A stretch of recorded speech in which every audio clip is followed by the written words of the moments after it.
sino por todas las pérdidas que se puedan producir a lo largo de cualquier enfermedad que tengamos. Entonces, en la medida que podamos analizar a profundidad, poder tener conclusiones, vamos a poder también dar recomendaciones que ayuden pues a todas las personas, tanto a los enfermos, a las familias y a nosotros mismos como equipo tener más elementos para ayudarlos pues de mejor manera. Eh, Me dicen que hay como ruido, ¿me confirman? Ahora sí, listo, perfecto. Vamos a estar muy atentos todos a tener los microfonitos cerrados para que no vaya a haber interferencia. Les recuerdo pues que en el programa de cuidados paliativos nuestro objetivo principal siempre va a ser aliviar el sufrimiento tanto de los pacientes como de las familias. Eso es a lo que más le apuntamos.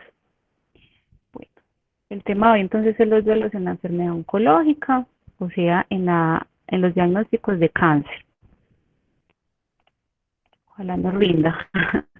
Entonces, visto en los talleres que hemos hecho de duelo general anteriormente, y en el que hicimos de Alzheimer también, pues que aunque el duelo se ha centrado normalmente en esa vivencia que podemos tener nosotros cuando perdemos a alguien, a un ser querido, ¿cierto? Por fallecimiento, pues el duelo en sí lo que quiere decir o a lo que significa el duelo es dolor, ¿cierto? Entonces hace referencia a una respuesta normal y natural que podemos tener cualquier persona ante una pérdida o separación, sea del tipo que sea. Entonces es muy importante no limitarlo pues a solo el tema de la muerte. Esta frase me gustó mucho porque dice, cada pérdida significativa, cada desapego de una posición, objeto o ser querido, provoca una serie de reacciones o sentimientos que nos hacen pasar por un periodo que llamamos duelo, ¿cierto? Y que va a precisar un tiempo para lograr la adaptación a una nueva situación. Entonces, con esta frasecita queda súper claro pues que es cualquier situación que nos genere un tipo de pérdida. Entonces, con esto vemos que el duelo no lo van a experimentar solamente los familiares y los amigos de la persona que fallece, sino que se trata de una experiencia que podría padecer también, en este caso, el paciente con cáncer, paciente oncológico, de manera individual, ¿cierto? Y que esta pérdida va a abarcar, pues, todas estas pérdidas, porque hoy vamos a ver que son muchas, va a abarcar todos los ámbitos en el que él se desarrolla, ¿cierto? Y va a estar muy marcado por lo que son las pérdidas funcionales. Yo miro acá, a ver que me doy. Entonces la idea hoy es que podamos tener claro cuáles son todas esas pérdidas que estos pacientes van a presentar para que nosotros como familiares, incluso como pacientes, podamos entender mejor y podamos acompañar mejor, ¿cierto? ¿Por qué? Porque eso también se refiere a calidad de vida, que es a lo que nosotros en cuidados paliativos apuntamos bastante. Vamos a hablar entonces sí o sí, lo hemos explicado otras veces, pero este duelo del paciente oncológico es obviamente lo que se llama un duelo anticipado, ¿cierto? Para repasar un poquito, el duelo anticipado es una reacción que se presenta por adelantado, por eso es anticipado, cuando hay una pérdida y se percibe como inevitable, ¿cierto? Entonces se va a referir como a un proceso de duelo muy normal, pero que ocurre en anticipación, en este caso pues a la muerte, que es lo que conocemos como duelo, pero que va a incluir muchos de los síntomas del duelo que conocemos por muerte. No, no es que sea tan diferente, pero se vive pues antes. ¿Cuándo se acaba ese duelo anticipatorio? Se acaba cuando ya se produce la pérdida total, o como vamos a ver ahorita, cuando puede haber una curación también, ¿cierto? Sabemos que la enfermedad del cáncer es considerada ya una enfermedad incluso de tipo crónico, porque pues no es como era hace años en donde te daba cáncer y dijo te morías. Entonces, este duelo anticipado se va a terminar o cuando se produce la pérdida total o cuando hay una curación y ya ahí se empieza pues otro proceso. Eh, digamos que los principales aspectos que tiene este duelo anticipado son la depresión, una intensa preocupación por la persona que pensamos que se puede morir, entonces en el caso de nuestro familiar o si soy yo mismo, una gran preocupación por mi propia muerte, eh, y un empeño muy grande en tratar de ajustarnos a lo que pasa y a las consecuencias que va a traer lo que suceda, ¿cierto? Entonces, si hay una, digamos, una diferencia con el duelo que conocemos por fallecimiento, porque en ese duelo por fallecimiento, digamos que la intensidad del dolor que uno siente va disminuyendo con el paso del tiempo, pero en el duelo anticipado puede aumentar, también puede disminuir, pero puede aumentar. Y la disminución se da solamente cuando, digamos, la enfermedad se alarga mucho, mucho, se prolonga mucho en el tiempo, porque es una enfermedad crónica que puede durar, no como antes meses, también puede durar años. Entonces, cuando se prolonga mucho, es cuando podemos ir viendo que este dolor disminuye, ¿cierto? Pero cuando no hay posibilidad de curación y tenemos la amenaza inminente de que ya va pues a proceder la muerte, que el paciente ya está en estado terminal, entonces lo que sucede es que antes este duelo aumenta bastante.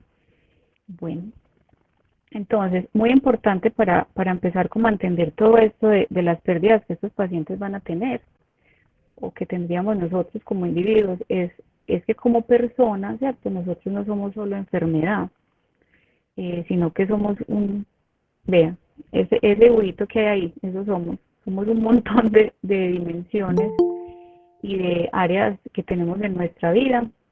Y en la medida que entendamos esto, es que vamos a poder entender mejor las reacciones, las actitudes y los comportamientos de nuestros familiares.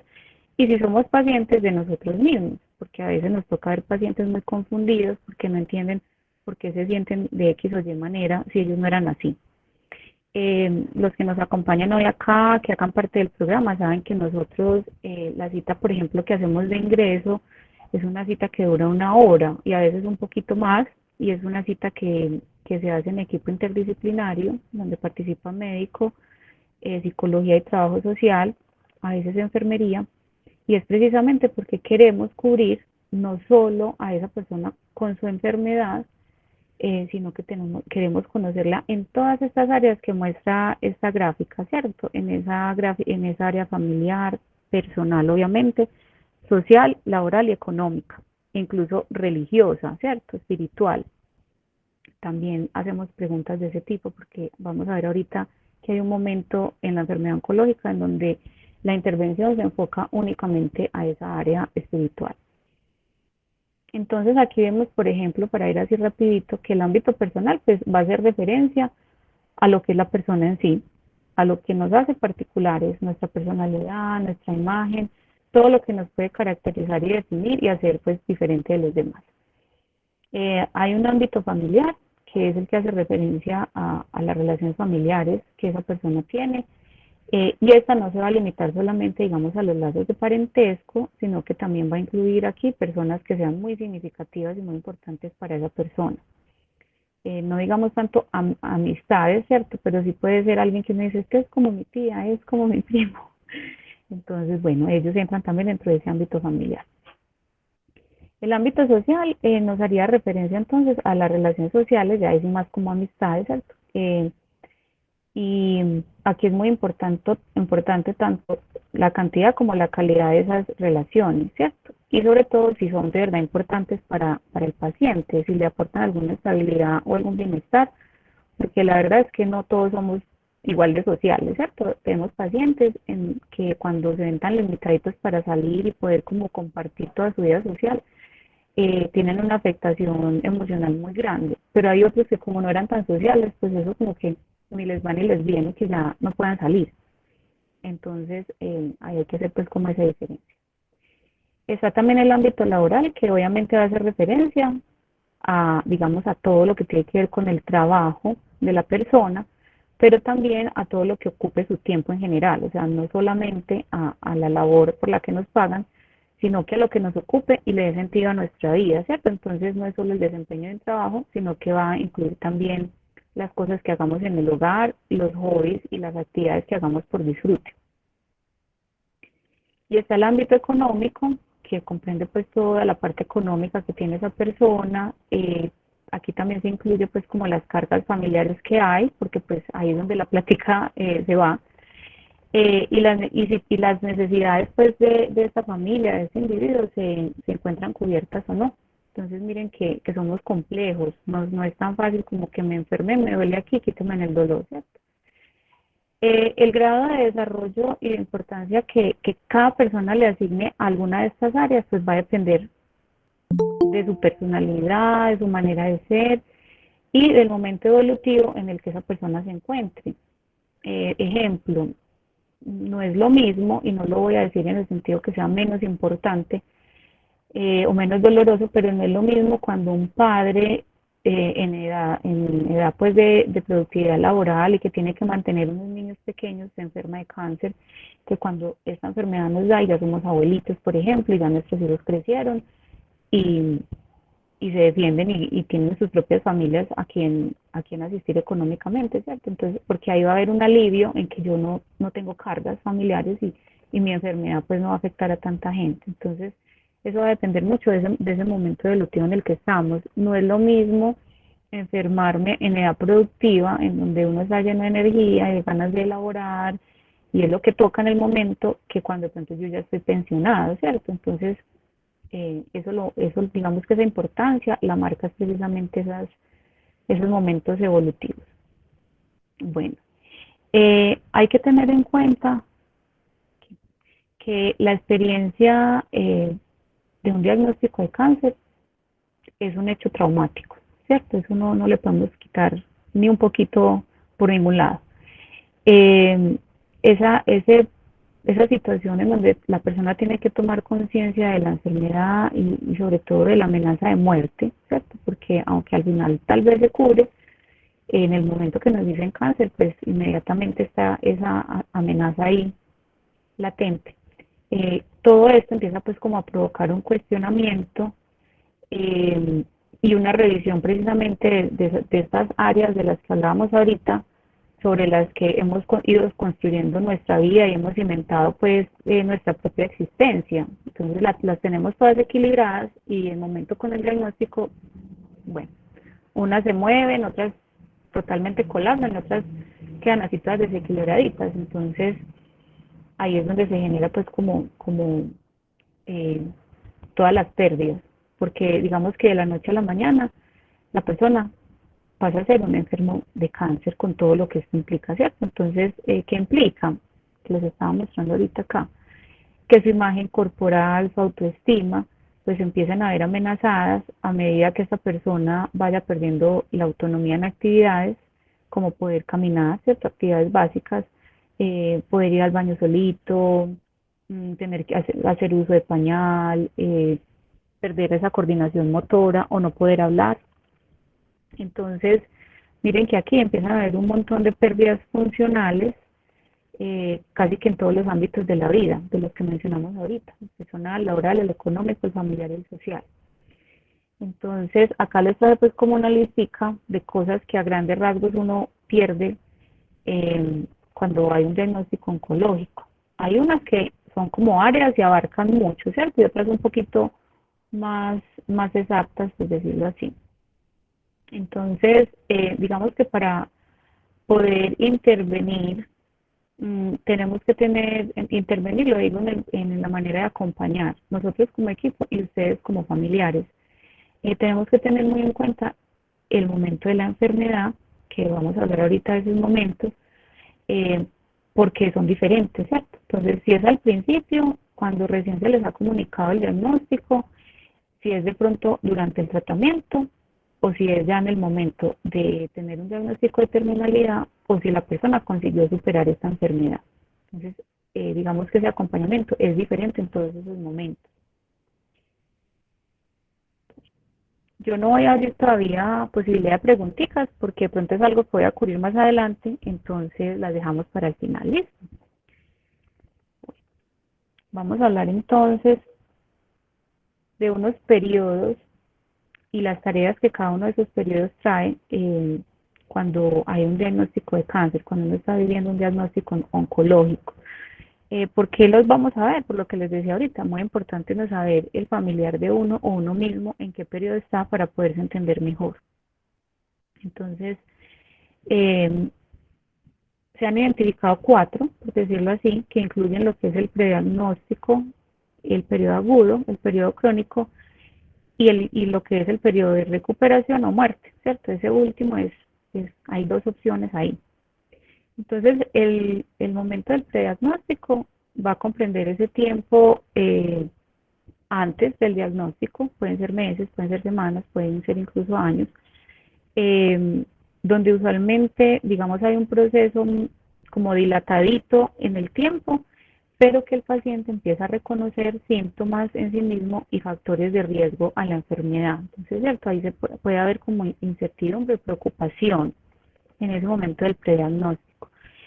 Ese periodo se acaba cuando ya nos confirman el diagnóstico, ¿cierto? Pero hay otros casos en donde el paciente no tiene síntomas, no hay preocupación, tiene una vida completamente normal y se empieza a encontrar con hallazgos casuales en pruebas médicas, ¿cierto? Pruebas médicas que no están relacionadas con ningún síntoma o signo de enfermedad, digamos exámenes de rutina, en donde vamos, nos hacen una radiografía por XY y sale un tumor, ¿cierto? Entonces, durante ese prediagnóstico, usualmente la persona, digamos que se hace varios exámenes, empiezan a ver pues exámenes que uno sabe que son complejos y ya te está diciendo como que aquí está pasando algo rarito. Y aquí, como les decía, empieza a haber un nivel creciente de preocupación y de mucha angustia y se puede empezar a observar ya el inicio de una respuesta emocional de duelo anticipatorio. O sea, ya van a haber síntomas de duelo anticipado porque ya hay una amenaza a mi condición de salud, a mi bienestar y de muerte pues también, ¿cierto? Está entonces ya luego el periodo agudo, digamos que este periodo se va a centrar en lo que es la comunicación del diagnóstico en ese momento, cuando la persona, digamos, empieza a verse forzada a aceptar lo que el médico le dijo, ¿cierto? El diagnóstico. Y también forzada a tomar una serie de decisiones sobre el tratamiento que va a continuar o que va a aceptar. Entonces, desde la parte psicológica, digamos que esa respuesta inicial va a comprender varias situaciones, varias emociones, dependiendo, como hablamos ahorita, de la personalidad de cada quien, ¿cierto? Pero en general, porque somos humanos, eso sí es un común denominador, pues en general, esta respuesta inicial va a comprender como un poco de incredulidad, rechazo. Yo me voy a adelantar acá un poquito para que lo entienda. De rechazo, de impacto a que esa noticia no es cierta, ¿cierto? Entonces acompañada muchas veces de un sentimiento de anestesia emocional. ¿Qué es eso? Que la persona parece que no sintiera nada. Entonces uno sale del consultorio con ella, uno como familiar muy preocupado, imaginándose que está devastada y parece que no hubiera pasado nada. Entonces la gente se queda como asustada. Y eso es una anestesia emocional y es resultado del shock que produce la noticia, ¿cierto? Hay muchos pacientes que en este momento van a insistir en comprobar que ese diagnóstico no vaya a ser un error, entonces piden segundas, terceras opiniones. Y muchos, por no decir que la mayoría, van a presentar un periodo de distanciamiento e introspección, ¿cierto? Y esto a veces, aunque es necesario, también si se alarga mucho, pues va a dificultar como que la persona pueda procesar toda la información que se le dio. Entonces, definitivamente es un momento en donde uno queda aturdido, queda en estado de shock. Incluso en algunas investigaciones se ha podido como comprobar que la mayoría de la gente recuerda la cita del diagnóstico hasta la mitad. O sea, cuando ya se empieza como a encaminar la conversación a darte esa mala noticia, la persona, como decimos aquí en Antioquia, borra casé y difícilmente se acuerda pues de lo que pasó. Y es porque es un evento traumático. Bueno, después de este periodo ay, esperen, yo estoy aquí, ya. Después de este periodo que les decía, pues, del tema del diagnóstico, viene, dentro de esa misma etapa del diagnóstico, viene un estado que se denomina de disforia, ¿cierto? Es como, digamos, lo opuesto a la euforia, que todos sabemos que es. Que va a comprender un ciclo de tiempo también que es muy variable, no podemos decir exactamente cuánto se demora cada persona viviendo estos momentos, pero que generalmente se prolonga durante 1 o 2 semanas, ¿cierto? Y en ese estado de disforia, pues la persona empieza a aceptar de a poquito, muy, muy lentamente, la realidad del diagnóstico. Y para que esa aceptación se dé, entonces el paciente empieza generalmente a experimentar un grado considerable de sufrimiento. ¿Cómo se demuestra ese sufrimiento? Ustedes van a empezar a notar que hay un ánimo deprimido, hay ansiedad, hay insomnio, hay anorexia, ¿cierto? Se empiezan a poner muy inapetentes y a perder peso. Hay dificultades de concentración, hay pensamientos que pueda que no los compartan con ustedes, pero ahí están, otros tal vez sí lo compartirán, pero hay pensamientos recurrentes sobre la enfermedad y sobre la muerte. Entonces, ese es pues como el otro pasito que se da dentro de ese momento del diagnóstico. Luego viene otro momento en donde ya como uno ha ido a varias citas, hasta de médico en médico, usted lo sabe mejor que nadie, entonces hemos empezado a obtener mucha información sobre opciones de tratamiento, sobre, digamos, la gravedad del cáncer que tenemos, la agresividad pues con la que se está presentando, no. Entonces, a la medida que uno va recibiendo esa información y que la vamos procesando y la entendemos, entonces empieza a surgir en esta etapa como algunos sentimientos de esperanza y de optimismo. Es como otro momento en donde como que uno se levanta un poquito. Y aquí digamos que la tarea fundamental en este periodo del diagnóstico vendría siendo el agudo, el periodo agudo, vendría siendo precisamente, es la tarea grande, es aceptar esa nueva realidad, pero miren todo lo que pasa para que eso se logre. Y hay muchas personas en donde no se logra. Viene entonces el periodo crónico, en donde digamos que este periodo, este ciclo, tiene un tiempo que transcurre no tan rápido como los otros, ¿cierto? Va a ser entre el diagnóstico y el periodo del resultado. Ese también lo tenía acá, mírenlo acá abajo. Tiempo entre el diagnóstico y los resultados. Entonces puede tardar meses, puede tardar años. Estamos en tratamiento esperando a ver cómo responde nuestro cuerpo, ¿cierto? Entonces, ¿qué hay ahí? Mucha incertidumbre, demasiado. Entonces, a nivel psicológico, esto lo vamos entendiendo como el proceso de adaptación, ¿cierto? Ya aceptamos, ahora es adaptarnos. Y esa es la tarea más grande de este periodo crónico, que el paciente y la familia se vayan pues como adaptando. Como les decía, puede durar semanas, puede durar meses, puede durar años, dependiendo obviamente de la agresividad o la evolución de la enfermedad. Aquí cada persona usa sus propias estrategias de afrontamiento, eso también lo hemos tratado en otros talleres con las psicólogas, que son estrategias de afrontamiento, es mi estilo para afrontar los problemas y todos tenemos pues como uno muy, muy particular, ¿cierto? Y acá todo es válido, cualquier estilo que tengamos es válido porque será el adecuado pues como para cada persona. Entonces vemos que muy importante aquí como familiares, como pacientes, porque a veces somos muy duros con nosotros mismos, darnos cuenta de que no existe una manera única ni una forma, digamos, mejor para uno adaptarse, sino que uno ya tiene uno ya ha desarrollado unas a lo largo de la vida y si le han funcionado, uno tiende a repetirlas. Entonces, recalco mucho pues que esta adaptación va a incluir mucho, pues para que se dé esta adaptación va a incluir mucho tanto los aspectos de la sintomatología que nos está dando este cáncer, como de las secuelas o los déficits y limitaciones que puedan ir causando en el transcurso de la enfermedad. Porque no es lo mismo que a mí me salga un tumorcito en una parte de mi cuerpo en donde yo no veo, está ahí adentro, me hacen una cirugía y me la sacan y me hacen una o dos quimios y duro enfermito, póngale 3, 4 meses, que la persona que de pronto tiene un cáncer que ya es más visual, que te deforma físicamente, que estás viendo eso todo el tiempo, que te genera dolores muy, muy fuertes, adaptarme a eso va a ser mucho, mucho más difícil. Por eso es que digamos que en este tema no hay fórmula ni recetas, porque todos somos muy diferentes y las situaciones que cada uno vive es pues como demasiado diferente. Vamos a mirar acá. El periodo final sería, pues como les dije ahorita, tanto como cuando puede ocurrir la curación, ¿cierto? Como cuando la muerte ya deja de ser una posibilidad y se convierte en algo inminente, que es lo que llamamos periodo terminal. Muchas familias llegan a nuestro programa cuando les hacen la orden muy confundidas, muy angustiadas, pensando que ya el paciente se va a morir porque están paliativos, ¿cierto? Y nosotros siempre les explicamos que cuidados paliativos, sí, tiene pacientes terminales, tiene pacientes en final de vida, pero también tiene muchos pacientes con enfermedades crónicas en donde nadie sabe cuándo se va a morir.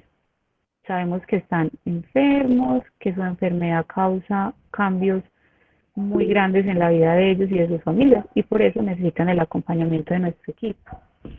Entonces, aquí ya en este caso, en este sí, vamos a estar hablando de que sea o una curación o el paciente entra en periodo de terminalidad, que es lo que llamamos, o lo que los médicos definen, porque todo hay que estipularlo, en 6 meses de vida, ¿cierto? A veces pasan derechito por ahí, siguen, a veces no llegan a los 6 meses, pero digamos que si hay unos parámetros que hacen que el médico pueda definir ese periodo de terminalidad.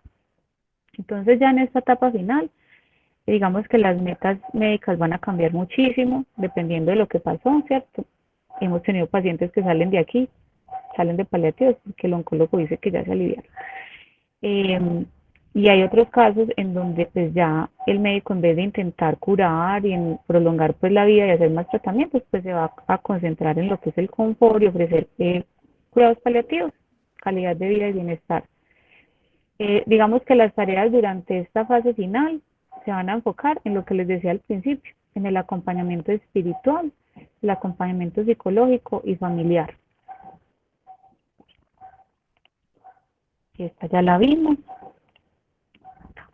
Entonces vamos a ampliar un poquito más ese momento del diagnóstico para ir mirando como todas esas pérdidas que ellos, las pérdidas funcionales que el paciente va a ir teniendo, porque como les decía ahorita, van a ser distintas dependiendo de la interpretación de esa persona, de su personalidad y del momento pues que vive. Entonces, cuando uno recibe esta noticia, como les decía ahorita, la primera reacción va a ser ausencia de reacción, ¿cierto? El embotamiento emocional, la anestesia emocional. La persona se puede quedar paralizada, lo que podemos decir como noqueada emocionalmente, en estado de shock, y aquí empieza a resultar muy difícil desarrollar, digamos, funciones importantes como la capacidad para tomar decisiones o para pedir más información. Por eso es que normalmente uno, en el momento del diagnóstico, uno no pregunta nada y uno va para la casa y todo el mundo le dice, y usted no preguntó, y usted no dijo, y no, porque si me quedé en shock, ¿qué voy a preguntar? ¿Cierto? La información uno la empieza a recibir por allá en las otras citas.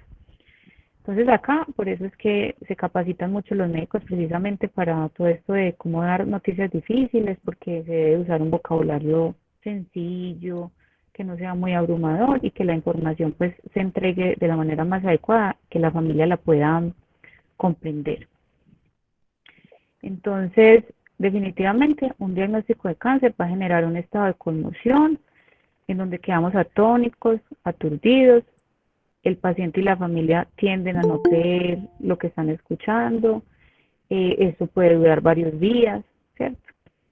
Y aquí se empieza a generar, aquí empezamos ya con las pérdidas, porque entonces aquí tanto la familia como el paciente empiezan a tener problemas para dormir, para comer, para realizar sus actividades diarias, porque empiezan a revivir mentalmente el momento de ese diagnóstico y porque viene pues obviamente el temor. No. Hay un microfonito abierto para que todos por favor chequen.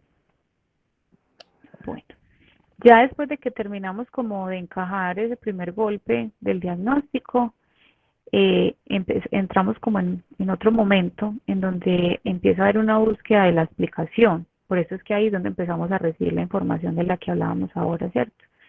Entonces, después de ese bloqueo, acuérdense de apagar el micrófono porque, listo. Bueno, entonces es muy necesario que la persona pueda resolver todas sus inquietudes y que haya una muy buena información pues del equipo de salud para la familia del paciente, porque estamos buscando explicaciones y eso nos va a dar más tranquilos, ¿cierto? Nos va a dejar más tranquilos en general, pero a veces no es así, porque miren, Esperen, yo lo pongo acá. Acá. Porque miren las preguntas que podemos llegar, o sea, después de que nos respondan las prácticas, que son las que el médico da, empiezan a surgir preguntas como por qué me merezco esto, ¿cierto? ¿Por qué si yo me revisaba y hace 6 meses estaba bien? Y generalmente ese tipo de preguntas no tienen ninguna respuesta, o sea, nadie te la va a dar. Entonces no son preguntas y angustias que no nos van a llevar a ninguna parte. Entonces, esa es una opción de cómo la persona enfrenta. Hay otra opción que nos la comentan mucho ustedes, los familiares, y es esa alternativa en la que hay una negación, ¿cierto? Es la negación en donde la persona decide como cerrar los ojitos ante la realidad y se hace como que si eso no está pasando y por el contrario, en vez de pedir información, no la quiere. O sea, no quiere escuchar la palabra cáncer, no quiere escuchar quimioterapias, no quiere escuchar que hablen de médicos y a veces incluso no quiere ni volver a las citas. Entonces miren que ahí hay dos opciones que como dije ahorita, se van a ver marcadas por el tipo de personalidad de cada quien. No podemos decir al que tiene cáncer de colon va a reaccionar así, el que tiene cáncer de hígado así, no. Eso va pues como con la personalidad. Igualmente con la personalidad va este otro aspecto, no, perdón, antes de decirles esto, que una persona decida iniciar un tratamiento, porque esto también es algo que angustia mucho a las familias, no significa que la persona haya aceptado la situación. A veces los tratamientos hay que iniciarlos rápido, ¿cierto? Entonces, uno todavía está en shock, todavía está así como medio atontado y ya tiene que decidir. Entonces, no pensemos que cuando ya la persona entró a las quimios y se la está haciendo es porque ya aceptó y ya se adaptó, porque posiblemente no. Habrá unos que sí, pero otros que no. Entonces, esto se los digo porque es importante cuando acompañamos. Y lo que les iba a decir era que, digamos, cuando una persona está en este momento ya, pero logra entender que todavía conserva el control, porque no está tan frágil, ¿cierto? Que las decisiones que debe tomar todavía son su elección, si se hace la quimio, si no se la hace, si se opera, si no se opera, cuándo se opera. Entonces la persona va a poder afrontar el proceso de la enfermedad con mayor garantía, por decirlo así, ¿cierto? Va a ir facilitando ese proceso que es tan difícil.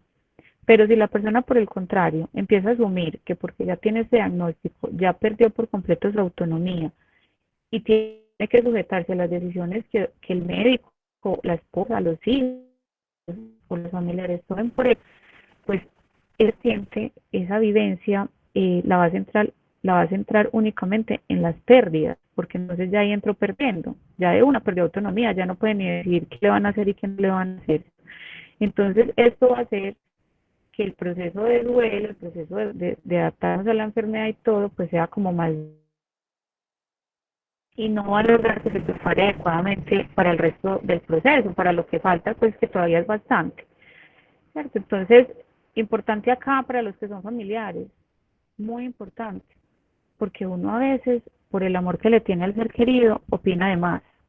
Y lo digo porque uno dice, pues si yo soy la esposa, le puedo decir lo que quiera, ¿cierto? Pero realmente la enfermedad, ¿quién la tiene? Entonces hemos tenido pacientes que no quieren hacerse la quimio, que no quieren una cosa, que no quieren la otra, y lo hacen por la esposa, lo hacen por los hijos, porque les dicen no se rinda, ¿cómo así? Usted nos va a dejar, es que no le importamos. Entonces, ¿qué estamos haciendo nosotros ahí como familia? Se hace desde el amor, pero el mensaje es, usted ya no puede decidir. Usted está enfermo, ya no puede decidir, los que decidimos somos nosotros. Entonces, inmediatamente la persona ahí ya empieza con los duelos y las pérdidas, y la pérdida de autonomía es uno de los más tremendos que puede tener cualquier ser humano, cualquiera. Hay unas personas que por su carácter de pronto más egocéntrico, más con su ego más, ¿cierto? Les da más duro, pero realmente hasta el más humilde le cuesta bastante perder esa autonomía. Entonces, para tener mucho eso en cuenta y promover en nuestro acompañamiento que la persona la conserve hasta lo más que se pueda, incluso hasta cuando ya no se pueden casi mover, pero si su cabecita funciona, que sean ellos quienes decidan. Bueno, digamos que hay, como les dije ahorita, para esto no hay recetas, aquí vemos el dibujito típico de los, de las fases de duelo, aquí lo hemos trabajado mucho. Pero digamos que sin haber receta mágica, lo que sí hay es unos factores, unos indicadores, perdón, de vulnerabilidad psicológica, ¿cierto? Ya hablamos de que los factores que determinan los estilos de afrontamiento van a ser de acuerdo a personalidad, ¿cierto? Eso ya lo dejamos claro, pero hay unos indicadores de vulnerabilidad. ¿Qué quiere decir eso? Unas cosas que nos indican cuando estos duelos, estas pérdidas y este proceso de enfermedad van a ser más difíciles de llevar. Entonces tenemos el rol familiar de alta responsabilidad, que tiene que ver mucho con el ejemplo que les ponía al principio, ¿cierto? Si soy un papá y 3 hijos y una esposa dependen de mí, pues esto no va a ser fácil, porque ni siquiera me voy a poder concentrar en mi enfermedad, porque tengo que pensar cómo vamos a comer, cómo vamos a pagar el arriendo, qué va a pasar con el colegio de mis hijos. Entonces ahí eso nos pone más vulnerables. La presencia de hijos pequeños, igual, no es lo mismo que ya estén grandecitos, ya hayan salido de la universidad, estén trabajando, a que estén pequeñitos y dependan completamente de nosotros. A que haya problemas familiares que afecten al paciente, problemas conyugales, problemas de drogadicción de los hijos, problemas de alcoholismo de la pareja o de los padres, que también podemos tener cáncer siendo jóvenes, cualquier tipo de problema familiar. Cuando hay conspiración de silencio y sobreprotección, la conspiración del silencio, que realmente ahora se llama cerco del silencio, es un pacto que hacemos como familia para que el paciente no se dé cuenta de la enfermedad que tiene. Y eso pues sería como otro taller, es algo que hacemos desde el amor, con ganas de proteger a la persona, pero que realmente no ayuda mucho a todo eso que estamos viendo, al tema de las pérdidas y todo, porque uno no le cuenta al paciente, pero resulta que el paciente lo está viviendo de primera mano, con su sintomatología, con todos sus malestares, él sabe que hay algo que pasa. Generalmente cuando esas familias dicen no cuenten y uno habla con el paciente en privado, el paciente le dice a uno, no le vaya a decir a mi familia, pero yo creo que yo tengo cáncer, porque ellos lo saben. Entonces esa conspiración hace que todo sea más difícil, todos estos procesos y estas etapas de las que hemos hablado sean más difíciles de superar, de adaptarse y de aceptar. Bueno, también los duelos recientes o los que hayan sido procesados con dificultad. Si a mí me da cáncer y resulta que llevo ya 3 hermanos, primos o tíos, familiares cercanos que murieron de cáncer, pues obviamente ya ahí hay un trauma, ¿cierto? Estoy viviendo algo pesado y ya hay una historia que me va a confundir mucho más, que de pronto es muy distinto al que por primera vez en la familia tiene cáncer y no, no tiene que pensar cómo terminaron los otros casos. Entonces, esto también hace que haya más riesgo de que la adaptación se dificulte. Que hayan trastornos psicológicos primordios, o sea, antes de la enfermedad, o sea, que ya yo venga antes del cáncer con ansiedad, con depresión, o que tenga un diagnóstico de bipolaridad, ¿cierto? Cualquiera de estas cosas. Cuando hay alteración de la autoimagen, o sea, cuando ya tenemos desde antes problemas de pensar que somos feos, que somos gordos, que somos flacos, que bueno, todo esto, entonces claro, entra esta enfermedad que modifica tanto físicamente y esto se agudiza. La pérdida de autonomía, como les decía, no es lo mismo pues un diagnóstico que de una entre a limitarme físicamente que el que de pronto, aunque es pesadito, todavía me deje salir solo a las citas o hacer oficio en la casa. Igual los indicadores visibles de deterioro, ya lo hablamos ahora. Cuando el cáncer lo podemos percibir por afuera, es mucho más difícil de la adaptación que si no se ve. Cuando hay mucha dificultad en el control de síntomas físicos, o sea, cuando no me logran quitar el dolor, cuando no me logran quitar el ahogamiento, cuando todo eso está ahí como tan agudizado. Y cuando hay dificultad en la comunicación con el equipo médico. Cuando no tengo información suficiente también se complica todo, porque miren que ahorita hablábamos que cuando me informo, cuando puedo empezar a procesar la información es cuando surge el sentimiento de esperanza. Si yo no entiendo ni qué está pasando, pues posiblemente me va a poner muy negativo. Bueno, entonces vemos con esta listica lo importante que es el apoyo familiar y social. O sea, es imprescindible el acompañamiento que ustedes puedan dar a ese paciente. Mucho, casi el 70% es personal, individual, del carácter del enfermo, pero el apoyo familiar y social es imprescindible. O sea, no podemos dejar a estos pacientes solos porque todo se complica muchísimo más. Y obviamente la figura del médico y la comunicación que el paciente pueda tener con el médico. Bueno, la etapa del tratamiento, mmm, como decíamos ahorita, pues cuando ya tenemos que empezar ese tratamiento, el paciente vuelve y se enfrenta a la situación traumática de que, y una situación que ya dura mucho más, ¿cierto? Porque aquí es donde ya las pérdidas se hacen más evidentes, porque ya va a empezar a afectar a la familia como tal y a todas las áreas que vimos al principio, porque entonces ya el problema no es solo que yo enfrente el hecho de la enfermedad, sino que ya tengo que empezar a lidiar con las consecuencias que supone todo eso que me está pasando y el tratamiento, ¿cierto? Entonces, ustedes que están acá saben que los tratamientos oncológicos por lo general son muy duros, son muy largos y agresivos. Hay algunos que no tanto, pero la mayoría sí. Y entonces nos afectan distintas áreas del organismo y provocan muchísimos efectos secundarios y también pérdidas funcionales. Entonces aquí es donde ellos empiezan a enfrentarse con lo que es la pérdida de la imagen corporal, el deterioro corporal, que es una de las más significativas, ¿cierto?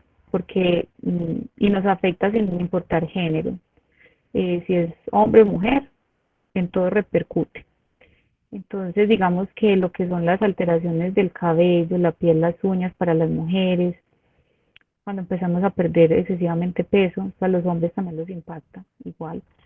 La impotencia, digamos que empieza a poder en los varones, la disfuncionalidad pues, sexual, a nosotras las mujeres cuando es cierto de los senos, eso también afecta bastante, porque todas estas pérdidas pueden empezar a asociarse con lo que es la pérdida de feminidad y en el caso de los hombres de masculinidad, ¿cierto? Y esto empieza a llevarnos a otra pérdida, que es el deterioro de las relaciones interpersonales. Si tenemos novios, si tenemos esposos, pues la sexualidad se va a ver afectada y ahí ya hubo otra pérdida. Entonces, esto por el lado de lo que de las alteraciones, ¿cierto? Ya lo que es la sintomatología física, que ustedes saben muy bien cuáles son esos síntomas de cansancio, pérdida de sensibilidad, que me da diarrea o me da estreñimiento, los vómitos, que ya la comida no me sabe como me sabía antes, todo esto son pérdidas, ¿cierto? Son cambios muy drásticos además que vienen con una pérdida. Si hay alteración en la percepción del sabor, resulta que yo que perdí la posibilidad de disfrutar de comer. Entonces miren que es una tras otra. Y esos cambios de la autoimagen, digamos que son derivados pues obviamente de la enfermedad y de los tratamientos, pero provocan reacciones emocionales de pérdida, disminución de la autoestima y depresión. Es muy importante acá, y eso lo voy a hablar rapidito, es un tema amplio, pero cuando nosotros decimos depresión nos referimos como a ánimo deprimido, ¿cierto? Que es como lo normal que puede pasar acá, que yo esté triste. Ya la depresión como tal, como diagnóstico que tiene que ser medicado y todo, también se ve en muchos de nuestros pacientes, pero no en todos. O sea, no todo paciente oncológico que tenga ánimo depresivo tiene que ser medicado y es porque tiene un diagnóstico de depresión. Eso pues es algo que la psicóloga y la misma médica pueden evaluar en consulta y mirar hasta qué punto ya hay que referir a psiquiatría para manejo pues con medicamentos, ¿cierto? Lo que son ya las cirugías radicales, que ya pues sabemos que provocan pérdidas en la funcionalidad de los órganos, entonces viene lo que son las ostomías, ¿cierto? Y cualquier secuela externa que pueda deteriorar mi imagen. Hablamos ahorita pues de pronto de la cirugía radical de mama, ¿cierto? Todo esto afecta emocionalmente demasiado a los pacientes y se resume en pérdidas. Este esta pantallita es de la que les decía ahorita, de que ya no es solo lidiar con que lo acepte, sino también con los síntomas. Aquí se resumen pues como todo lo que les estaba mencionando. Y muy importante tener siempre en cuenta eso que dice abajo, que cada proceso es individual y por lo tanto diferente. Evitemos comparar. Es que vea al esposo de la amiga mía tenía también cáncer y ese señor era muy animado, ese señor iba a las fiestas, ese señor salía, ese señor uno nunca lo veía quejándose, no hagamos eso porque realmente esto es algo que ni siquiera el paciente sabe, o sea, los que no tenemos la enfermedad, nosotros no sabemos cómo reaccionaríamos. Y hasta el que era más contento, más feliz y más animado, pueda que se vea con un ánimo deprimido muy marcado si llegara a vivir esto. O pueda que no, ¿cierto? Pero entonces es entender que todos somos diferentes. Hay unas pérdidas también en cuanto a las relaciones familiares que se ven muy afectadas por el cambio de roles. Vuelvo al ejemplo del papá, que era el que respondía por la familia y ya no puede. Entonces la mamá, que era la que se quedaba en la casa, ahora le toca salir a trabajar. Eso se llama el cambio de roles y de ritmo de vida también. Entonces, en ese proceso de enfermedad, todos esos cambios empiezan a poner a prueba los vínculos, o sea, las relaciones que ya teníamos y pueden provocar que esos que no eran muy fuertes, pues se rompan. Entonces, si en una familia se llega a dar esto que acabé de decir, y esa relación no estaba muy fortalecida, no había mucho amor, ¿cierto? Posiblemente la esposa lo deje, posiblemente. Y ahí viene otra pérdida, ¿cierto?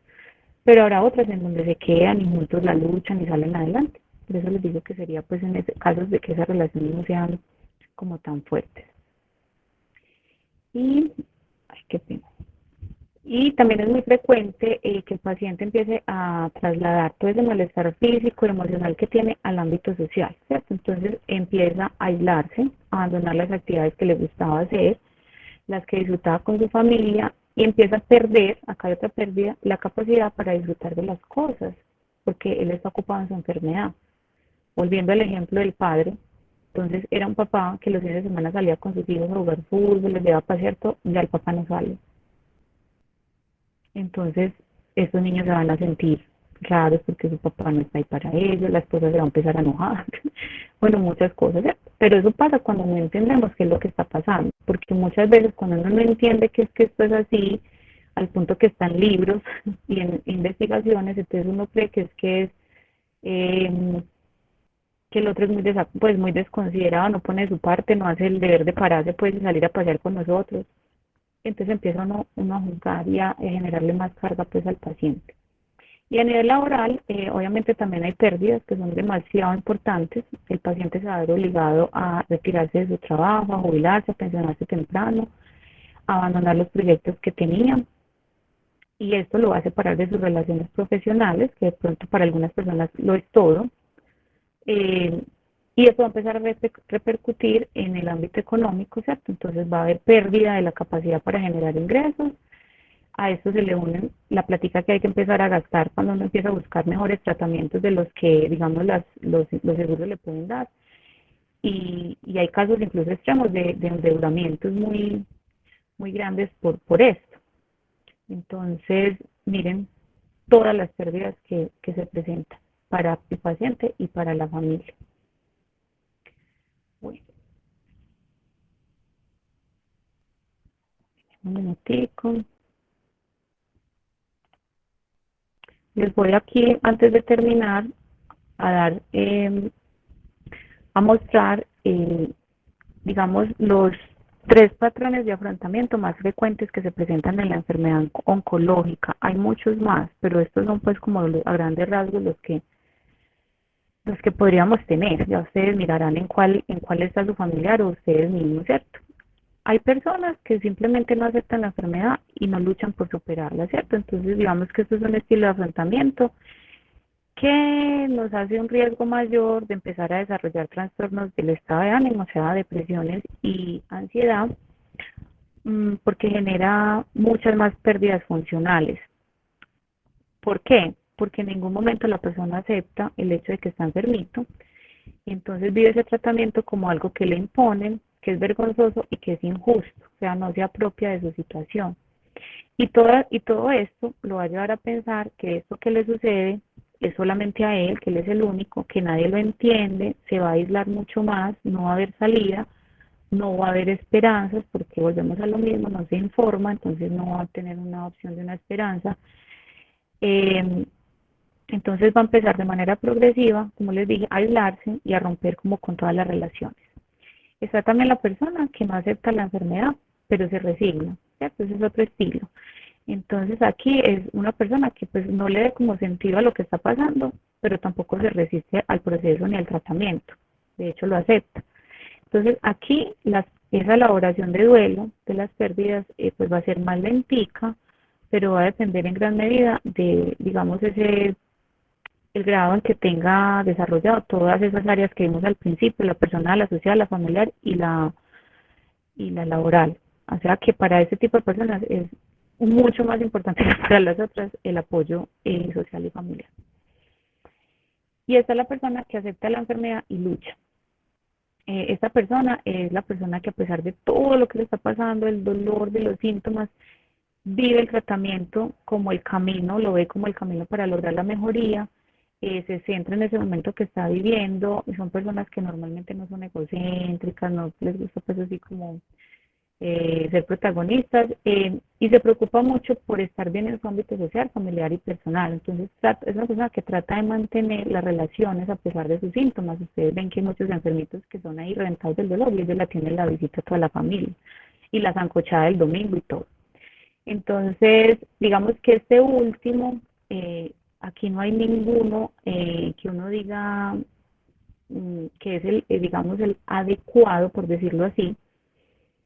Todos se valen porque van a ser, dependiendo de la manera de ser de cada quien, pero este último, digamos que sí es un tipo de afrontamiento que nos va a favorecer más la adaptación a la situación, ¿cierto? Porque en este las pérdidas se van elaborando adecuadamente y se le empieza a dar un sentido, ¿cierto? Y eso ayuda a que el paciente quiera como continuar. Esa persona va a buscar apoyos en psicología, en el familiar que más quiere, lo que sea.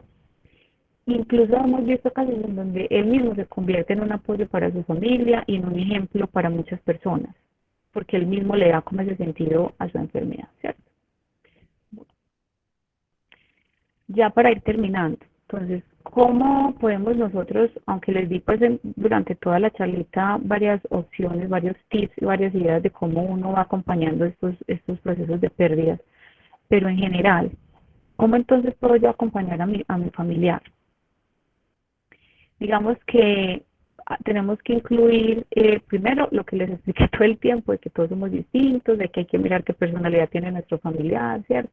En qué momento de la enfermedad está, pero también tenemos que procurar para ellos, si su nivel de su estrategia de afrontamiento lo permite, mantenerlos informados, pues si ellos quieren obviamente, eh, digamos que debemos las primeras intervenciones o maneras de acompañar deben de estar siempre como orientadas a identificar qué es lo que ellos no entienden, en qué necesitan conocer más, qué es lo que los estresa, ¿cierto? ¿Qué es lo que ellos perciben como una amenaza?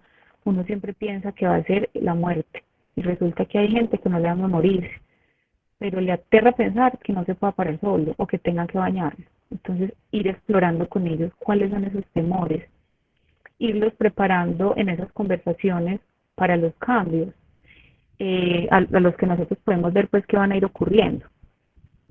Ir también dándole valor a esos cambios corporales que los están afectando. Uno muchas veces por animar a la persona se la tiran. Pues la persona bien triste porque ya no tiene su cenito, porque no tiene su mano, lo que sea, y uno, obvio, por dentro no sabe que eso debe ser muy tremendo. Pero entonces uno en vez de valorar lo que te está diciendo y darle pues como un espacio a eso y decir, sí, es verdad, es difícil, no, pero tranquilo, hay gente que le faltan las dos manos, eso no, por lo menos está vivo. ¿Cierto? Es real, porque debemos de ser agradecidos, pero para el que está viviendo eso realmente no importa si hay otra persona que le falten dos manos. A él le falta una, era la de él, y eso es lo que para él cuenta. Entonces, valorar eso, darle pues como ese apoyo, ¿cierto? Obviamente reforzándole los aspectos positivos, como les digo, de que sí, hay que dar gracias por la vida, porque por lo menos hubo una opción, eh, pero darle cabida pues a los sentimientos que ellos puedan ir expresando. También podemos, y lo más importante, siempre alentarlos a que nos cuenten sus sentimientos. ¿Por qué les digo esto? Tenemos muchos pacientes que quisieran hablar de la enfermedad y de lo que les pasa y las familias no los dejan. No, no hable de eso.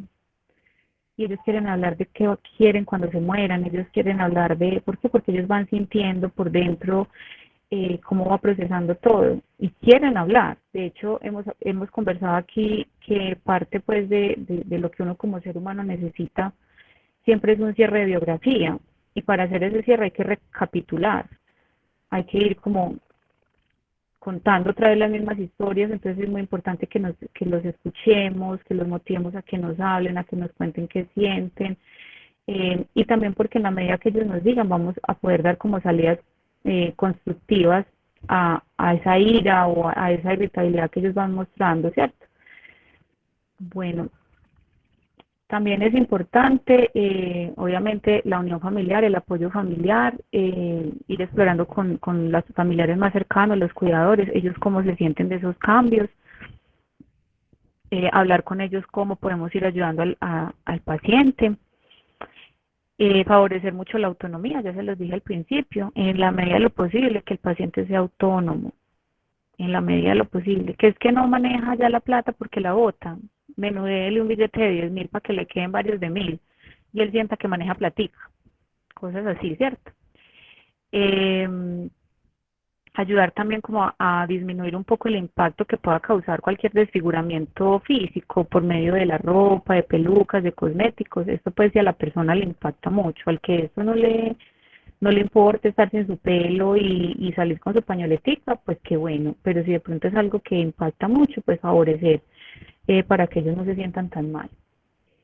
Facilitar si podemos, si ellos desean, el contacto con personas que hayan, digamos, sufrido cambios parecidos, sobre todo cuando es de imagen corporal, algo similar, para que se puedan informar. Entonces, en esto muy buenos los grupos de apoyo. Siempre es, pues, motivar al autocuidado, ¿cierto? Que aun cuando estemos enfermitos, que nos queramos bañar, que en el momento que haya, pues, como estemos con más apetito, comamos, cositas así. Bueno,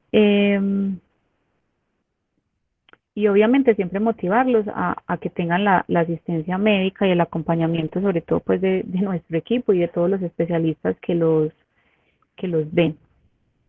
Aquí les dejo esta frasecita y abrimos espacio entonces para las preguntas, si alguno tiene,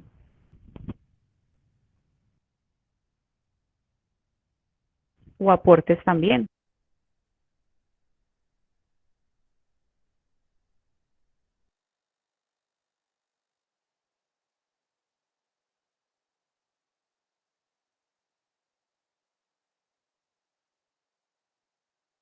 Carolina nos escribe por aquí, buenas tardes, pero no sé si es que va a escribir algo. Vamos a mirar. Mm, yo no tenía acceso al chat, entonces gracias por el espacio y la capacitación. ¿Hay algún grupo de apoyo virtual donde se pueda ingresar? Eh, sí los hay, pero a nivel internacional. Lastimosamente, pues aquí en Colombia sí, virtuales no. Creo que hay algunos hospitales como el San Vicente que está retomando los grupos de los presenciales, de los grupos de apoyo oncológico. Tendrías que averiguar allí. Y puedes entrar pues, por medio de la internet a buscar de pronto los de tipo internacional, que pues facilitan también mucho las cosas porque se reúne pues gente de todas partes. Bueno, ¿alguien más?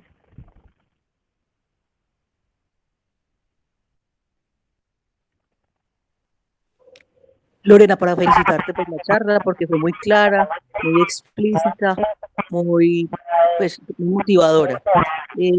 A mí me tocó vivir el cáncer con mi papá, como acompañante, como familia, y me tocó vivir el cáncer como paciente. Ujú. Me parece un poquito difícil, por ejemplo, cuando uno hace el rol de familiar, porque uno no sabe hasta dónde llegar con el paciente, ¿cierto? Si meterse mucho en tu enfermedad, esperar a que dé señales para uno actuar, porque es difícil, porque hay veces choca uno con el paciente. Y cuando uno está Ujú. como paciente, también tiene unas expectativas con relación a la familia. Por ejemplo, a Claro, mí me pareció que mi familia estuvo muy distante. Entonces uno ahí tiene unas expectativas de la familia que no se cumplen. Entonces no sé cómo se maneja eso, no te apoyo psicológico directo, cómo hacer para que eso se maneje de una mejor manera. doña Flor, muchas gracias. A veces es difícil uno dar estos temas porque son tan amplios y uno quiere decir tantas cosas que resumirlos para una hora, bueno, es difícil, pero ahí hacemos lo que podemos. Muchas gracias pues por las felicitaciones más viniendo de usted que vivió lo que dice que vivió como familiar y como paciente, pues es una maestra de vida, ¿cierto? Nosotros siempre decimos aquí que nosotros aprendemos de ustedes y todo lo que se escribe en estos libros viene precisamente de lo que los pacientes viven.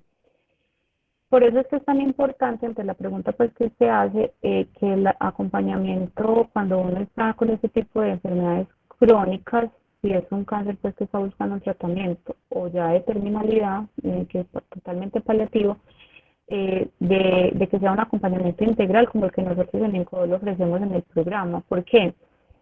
Porque como somos ese dibujito que les mostré al principio, de somos todas esas áreas personal, familiar, todo esto. Entonces, ¿qué pasa?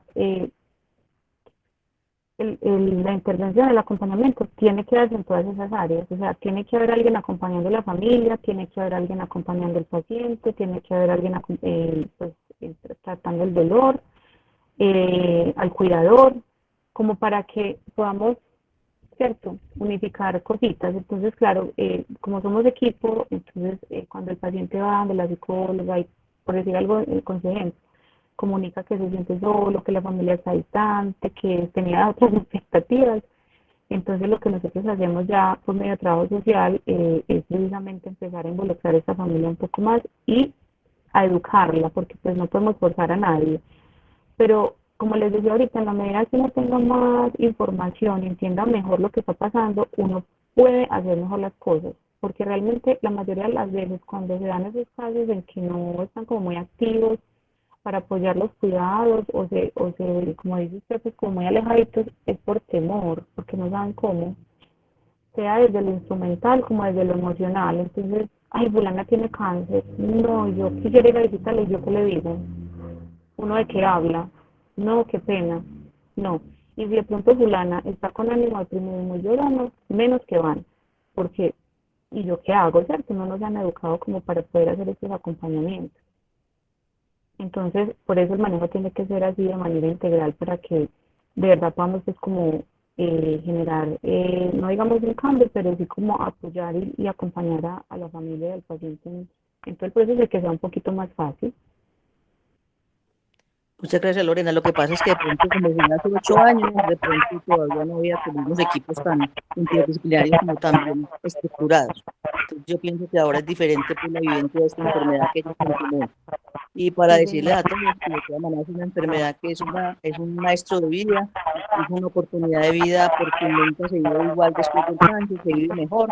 Entonces hay que verlo muy positivamente porque uno mira hacia atrás y se da cuenta que uno es una persona muy diferente, mucho mejor de la que era antes de la enfermedad.